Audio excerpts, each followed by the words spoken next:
Hi, Doug Couchman here of DougCouchman.com, your source for expert tutoring of the MCAT, the LSAT, the GMAT, and the GRE.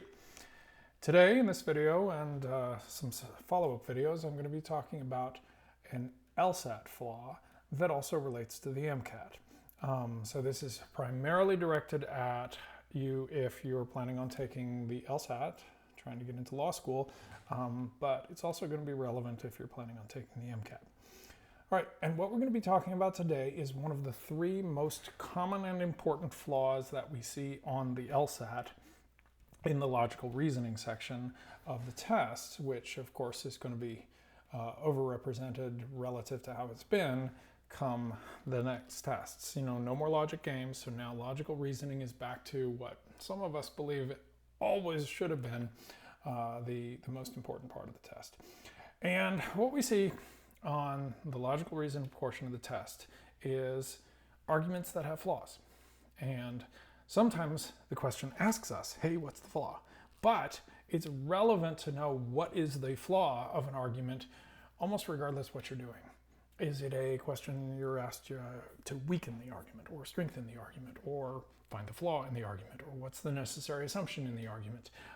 Each of these things is related to what's the flaw in an argument, and it is really useful to understand several really common flaws that we see a lot. Now, if you take one of the commercial courses, you're likely to see a list of as many as a dozen common flaws. You know, part to whole and whole to part and number flaws, and I'm going to simplify things for you. I'm going to tell you there are really only three flaws you need to learn specifically, watch for, and know particular methods for. Those three flaws, in no particular order, except I'm going to begin with the one we're going to be talking about today: correlation causation. This is about correlation causation flaws today, and it is one of the three flaws you absolutely have to know in order to do well on the LSAT. The other two, by the way, are the necessary sufficient flaw, very, very common, and something you absolutely have to understand. And also and now I don't have a fancy word for this. There is, I think, a Latin term, but we have no reason to do that. I refer to it this way: you haven't proved you're right, so you're wrong. And that's a flaw, because somebody can be right without having proved it. And a variation on that: you haven't proved you're right, so I am.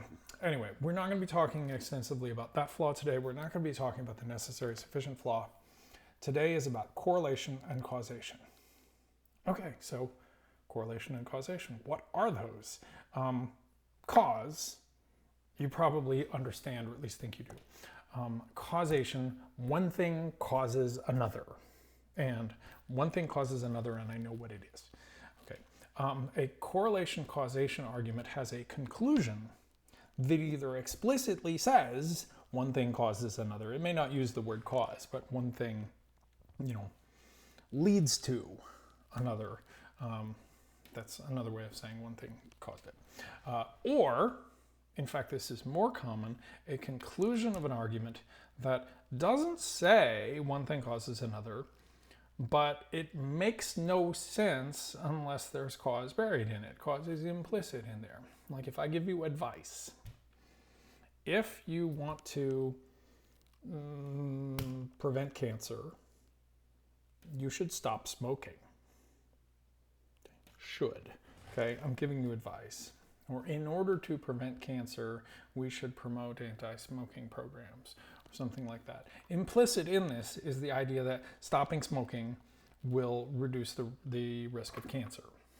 Or, more simply, smoking causes cancer. Not terribly controversial anymore, but notice that cause, it doesn't say it, but it's in there. Now, correlation, that sounds scarier. Okay, what is correlation? Correlation is actually pretty simple. Correlation, for LSAT purposes, and frankly for all purposes, just means two things go together. Two things tend to go together. Okay, one thing goes with another. And a correlation causation argument has premises, evidence, reasons, I don't care what you call them. Okay, stuff that says this goes with that, so conclusion, this causes that. Or a conclusion that implicitly makes no sense unless this causes that. Okay, so that's the basics of a correlation causation argument. I cited the smoking. So, people who smoke die of lung cancer 7 times more frequently than people who don't smoke. Therefore, smoking causes lung cancer. That is a correlation causation argument. Not a terrible one, factually, but notice it is at least potentially flawed. And we could argue that. I don't particularly want to argue that, so I'm going to use another one. We're going to be talking about the common issues we see on the LSAT with correlation causation arguments. So let me list them, and then I'm going to go into great detail about the one that we see most often. Possible problems with a correlation causation argument. One of them is just the correlation isn't real. Okay? You think you see a correlation, but you don't actually. Maybe your sample size is so small that it's just random. Or maybe your sample size isn't particularly small, but it's still just random. Okay. On the LSAT, this randomness aspect is almost never the case, and you really shouldn't even bother watching for it. Just random noise, a spurious correlation, good GRE word there, by the way. And if you saw spurious on the LSAT and you didn't happen to know exactly what it means, you'd just be like, oh, I think they're saying it's bad. So, okay, they're saying it's bad. Good enough. A bad correlation. Bad data. Is that an issue? Well, it potentially is. And if we were studying the MCAT, then we would care about sample sizes and error bands and confidence intervals and so forth. But on the LSAT, we just don't. I can only think off the top of my head of one LSAT problem in which sample size was an issue. And I mean, it was really, really obvious. Conclusion was about every car in the world, and the sample on which the correlation was based was the cars the speaker have owned. Okay, so it's like 3 to hundreds of millions. And there were also other things going on in the problem, but sample size was an issue there, but it almost never is, so you don't really have to worry about it. And other kinds of just random stuff, okay, not the issue. Now you do have to be sure in the problem that the correlation actually, they're saying the correlation is what it actually is. So, okay, people who smoke get cancer. Now I don't want to do smoking anymore. All right, the French paradox. We're going to talk about the French paradox, and I'm going to talk more about it later, but let's introduce it. The French paradox is back in the 90s. Some researchers decided, and 60 Minutes picked it up and popularized this. It became part of the popular literature that the French, relative to Americans, eat a lot of cheese and other saturated fats and drink wine with dinner all the time, and they get less heart disease, less coronary heart disease than Americans. Therefore, conclusion, various conclusions were offered, but basically they came down to eating saturated fat and drinking red wine are good for helping prevent coronary heart disease. Yay! Okay, wine is healthy. That's basically what it came down to. Okay, this turns out to be incorrect, but it was based on this correlation. Hey, the French do this, and they get fewer heart attacks than we do, so doing this causes there to be fewer heart attacks than we as Americans. All right, so sample size isn't an issue there, but how could the correlation not be real? If I said the French eat a lot of saturated fat, and they get fewer heart attacks, well, what if Americans also eat a lot of saturated fat? And the problem didn't mention that. So the correlation does have to be real in that sense. But other than that, we don't tend to have data problems on the LSAT. Okay, speaking of which, another problem is that the data, while the correlation they see is real, at least the stats, the stats make some sense, there are other data, and maybe the stats were badly collected and just sloppy. Okay. Also, almost never an issue on the LSAT. The variation of that can be an issue is the correlation is based on a biased sample. Okay, we surveyed, the Geico ad problem, the Geico insurance ad. Remember those Geico insurance ad that say people who saved money? Oh, sorry, people who switched to Geico save an average of X $100 per year. Okay, cool. So, conclusion, you should consider switching because people who switch save an average of such and so. Okay, you see the correlation problem? The correlation, switching to Geico goes with saving money. So switching to Geico causes saving money. But wait a minute, who'd we sample? People who switched. People who chose to switch. This is an inherently biased sample. I love it. It's a brilliant ad campaign. Because suppose everybody looks and say, okay, I've got Progressive or I've got AAA.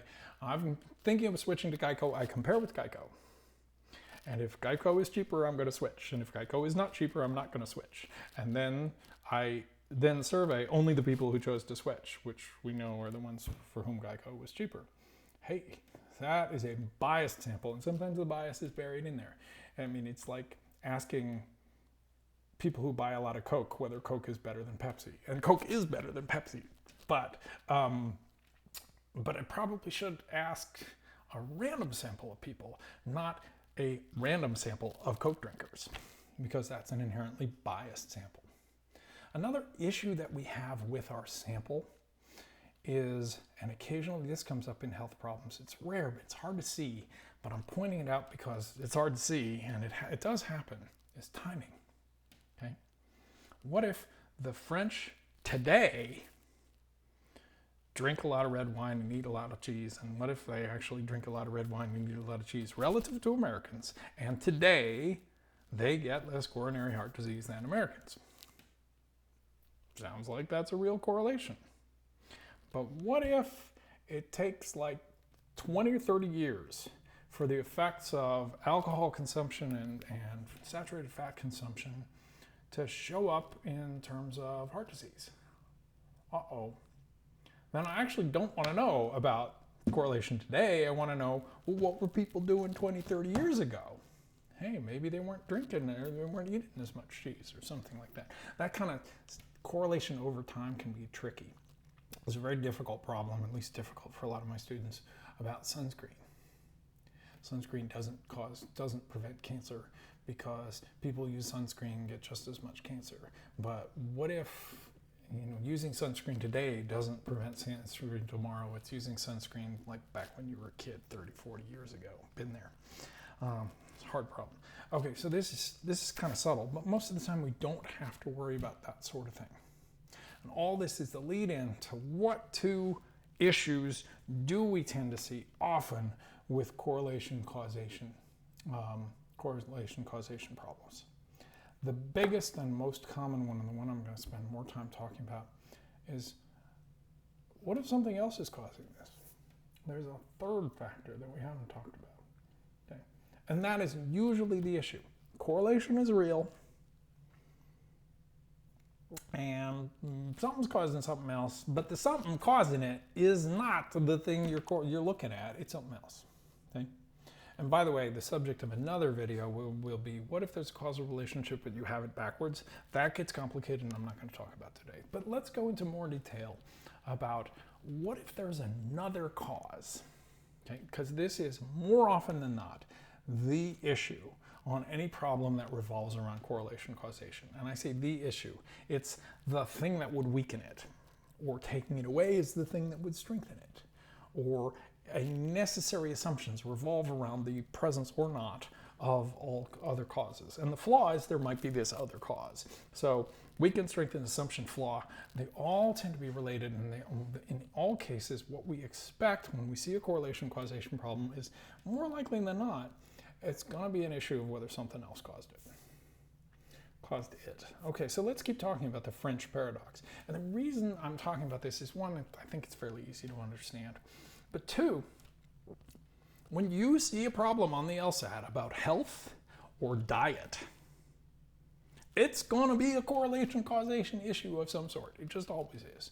Okay, this is more, and there are correlation causation buried in other types of problems, but health and diet just screams correlation causation.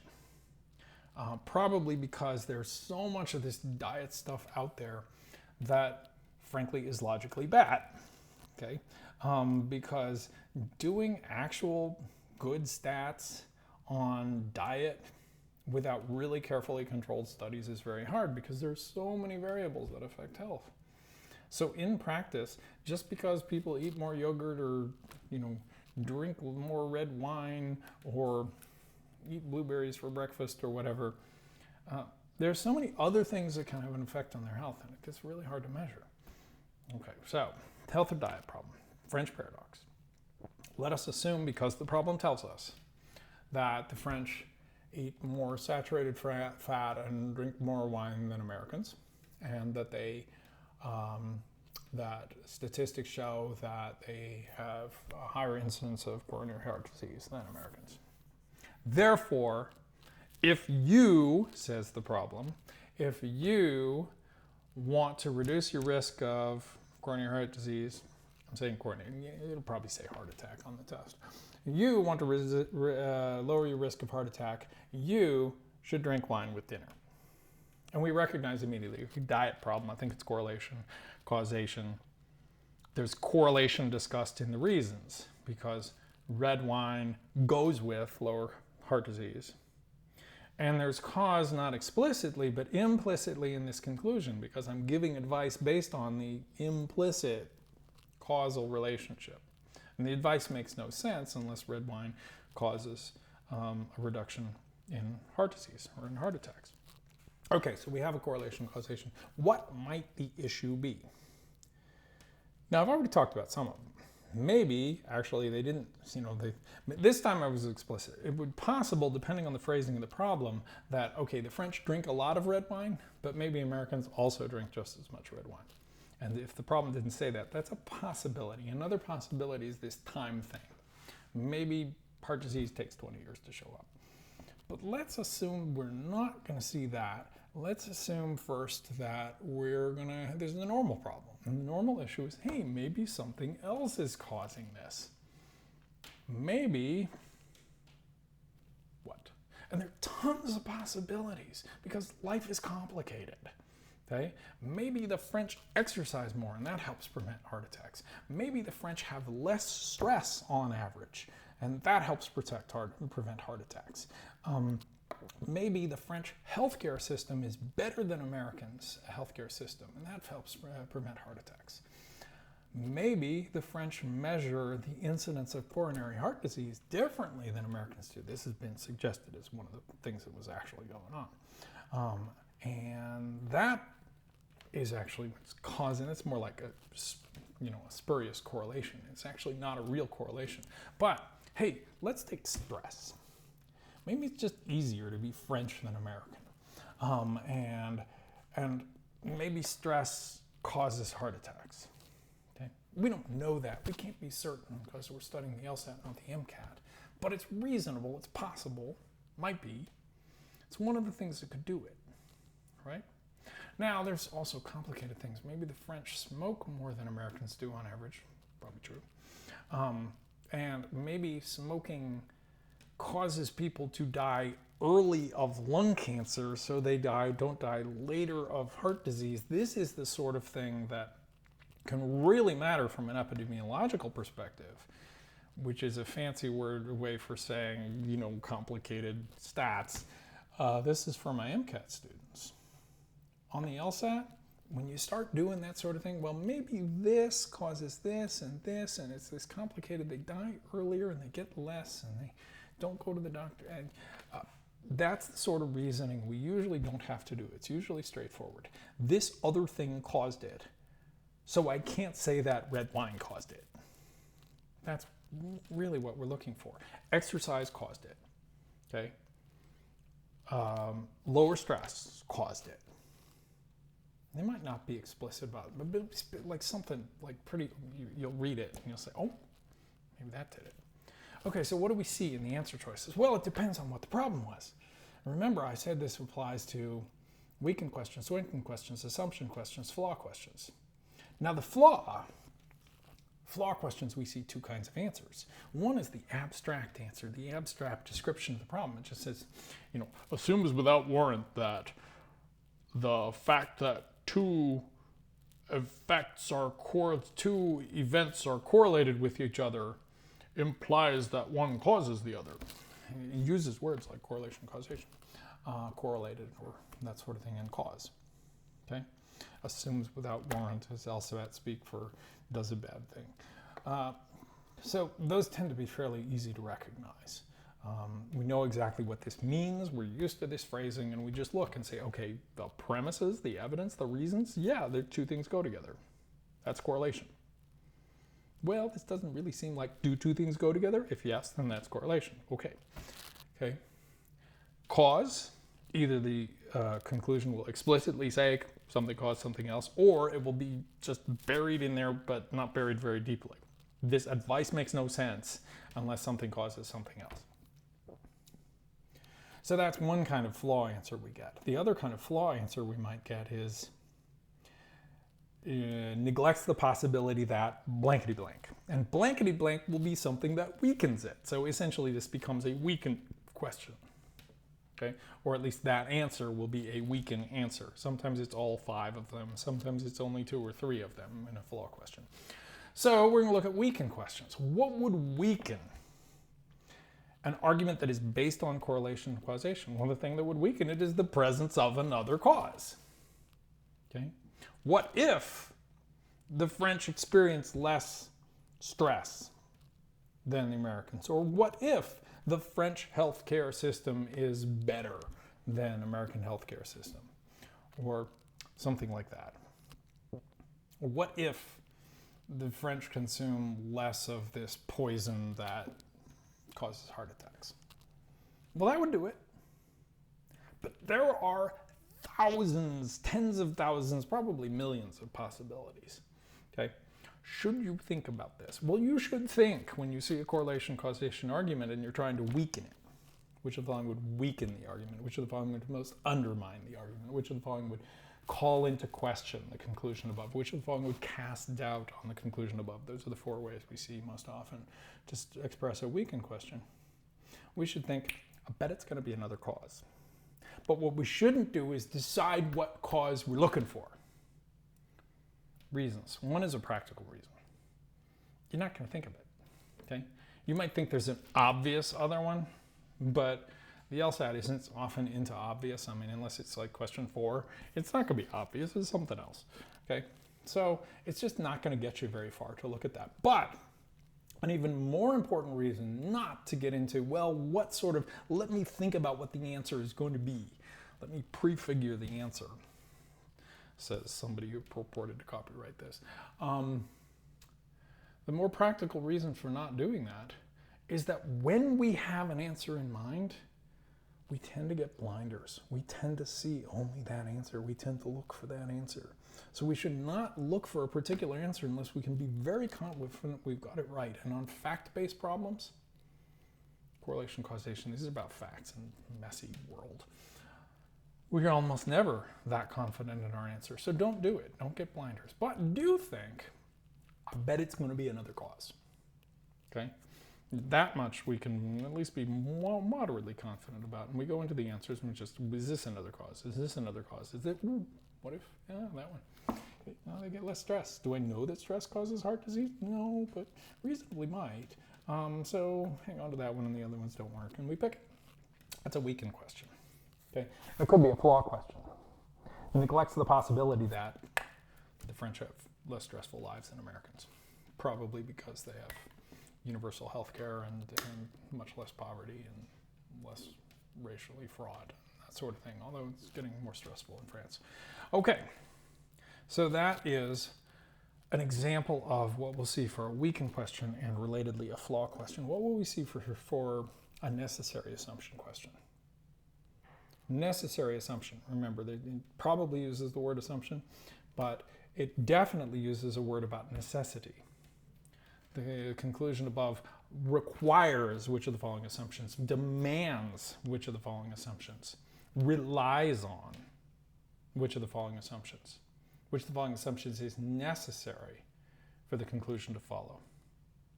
All those words of necessity are about necessary assumptions. Well, the assumption in any correlation causation problem is that nothing else is causing it.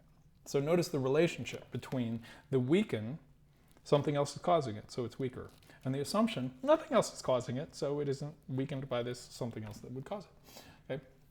And remember, for necessary assumptions, we do our negation. We see, argument C says the French don't have more stress than Americans, or answer choice C. The French don't have more stress than Americans. And we, in order to see whether that's a necessary assumptions question, say, well, let's negate that. What if this is wrong? The French do have more stress than Americans. Well, if they do have more stress than Americans, then maybe that's causing it. The argument's stupid now. Okay, how can you know that it's the red wine? Maybe it's the stress. Okay, and that's what you're looking for in a necessary assumption question. You negate the answer choice and you see, does that make the argument stupid? And in this case, it would. So that's a necessary assumption. Notice the relationship. The necessary assumption is that nothing else is causing it. The way we would weaken it is something else is causing it. The flaw is something else might be causing it. Okay, with that in mind, how do we strengthen this argument? A little more complicated here. And I won't go into detail, this will be the subject of another video, but roughly speaking, we strengthen this argument by taking away something that would weaken it if it were true. So answer choice C says the French don't have more stress than Americans, don't experience more stressful lives. And you're like, why do I care? But if it's a strengthened question, you care, because what if they did? Well, if they did, then that would weaken it. So if they don't, then that probabilistically anyway strengthens it. Now, it doesn't make it a great argument because there are lots of other things that might cause it, but you've taken away one of those things. All right, so recapping, what are we doing? And in a subsequent video, we're going to talk about other potential issues with a correlation causation argument. But this is our overarching in our beginning, okay? First of all, what is correlation causation? Correlation, two things go together. Causation, one of them causes the other, and I know which one. Okay? The cause can be explicit. So red wine helps protect against heart disease, helps protect against, causes a protective effect against, it's causing, it's right there.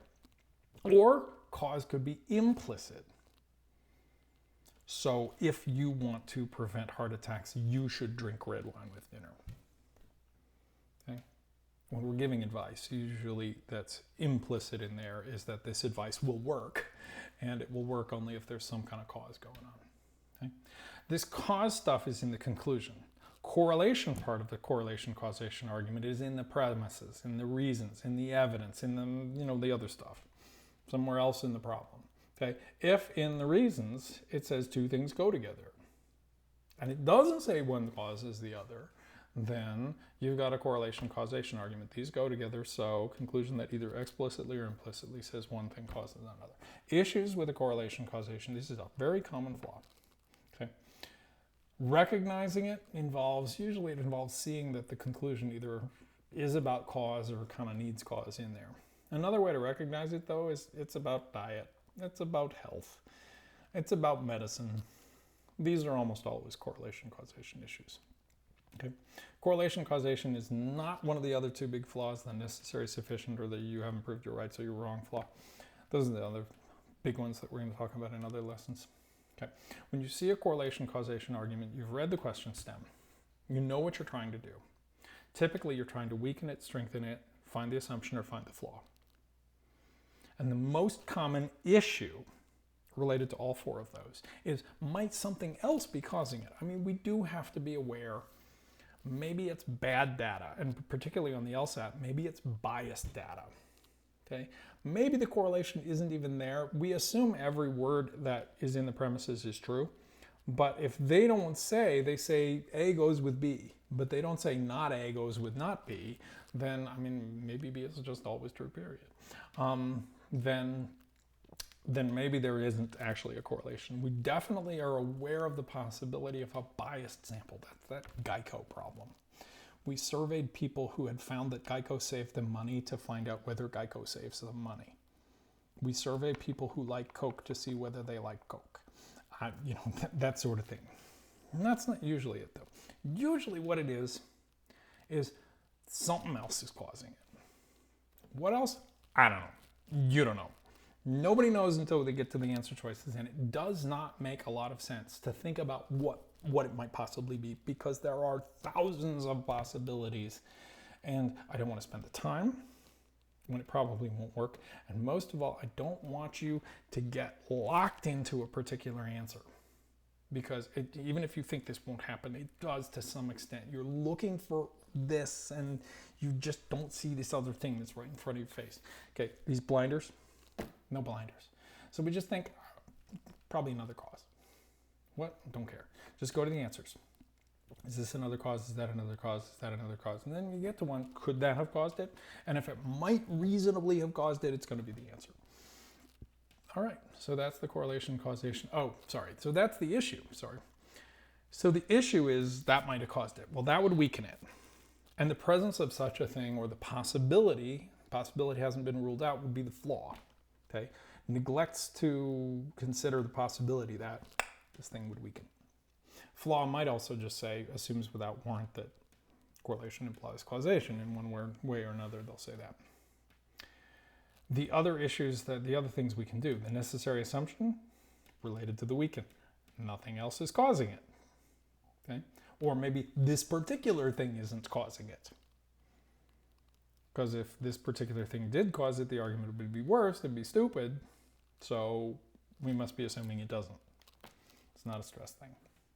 And the strengthen is more complicated, the subject of another lesson sometime, but roughly, the strengthen answer takes away something that, if it were true, would weaken it. So often what we ask so we apply a negation test here too, even though that's not usually a thing we do with strengthen questions. All right, so I hope you appreciated this video on correlation, causation, flaws. Very common on the LSAT. You can do better if you recognize them. You can move faster if you recognize them quickly. That's nice too. All right. For more, there are going to be follow-up videos about other things involving correlation, causation. Subscribe to the channel, check the other videos. I've got some links in the comments, or down in the description, excuse me. And of course, always, if you want more help on this test, the MCAT, the GMAT, or the GRE, any of these tests, or more information, you can go to my website, dougcouchman.com. You can contact me. My email is doug@dougcouchman.com. Yes, this is incredibly creative, yeah. You can text me. My contact information is on the website. I urge you to get in touch if you're taking this test. There's more to preparation for the LSAT than just practice a lot. We really want to do the right things, and there are ways to simplify things much, much more straightforward than what you see from some of the commercial houses. Faster, more efficient, and get in touch and we'll get you that score. Anyway, I hope you enjoyed, and I hope you'll come back for more.